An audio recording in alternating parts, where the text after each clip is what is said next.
একসময় ছিলেন দুর্নীতি দমন কমিশন দুদকের শুভেচ্ছা দূত, আর এবার সেই শুভেচ্ছা দূত সাকিব আল হাসানের বিরুদ্ধেই দুর্নীতির অভিযোগে অনুসন্ধানে নেমেছে দুদক। মাগুরা ১ আসনের সাবেক সংসদ সদস্য ও বাংলাদেশ জাতীয় ক্রিকেট দলের সাবেক অধিনায়ক সাকিব আল হাসানের বিরুদ্ধে জ্ঞাত আয় বহির্ভূত সম্পদ অর্জন, মানি লন্ডারিং বা অর্থ পাচারের অভিযোগে অনুসন্ধান শুরু করেছে দুদক।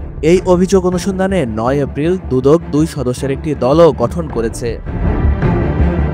গত ৬ এপ্রিল বিশ্বসেরা অলরাউন্ডার ও বাংলাদেশ ক্রিকেটের পোস্টার বয় সাকিবের বিরুদ্ধে নানা অনিয়ম দুর্নীতির অভিযোগ অনুসন্ধান পর্যায়ে আছে বলে জানিয়েছিলেন দুদক চেয়ারম্যান মোহাম্মদ আব্দুল মোমেন। ওই দিন সাংবাদিকদের এক প্রশ্নের জবাবে তিনি বলেন, আমাদের আশঙ্কা এমনও হতে পারে সাকিব দুদকের আসামিও হতে পারেন। বান্ডেল থাকলে প্রতি সেনমানিতে টাকা বাঁচবে।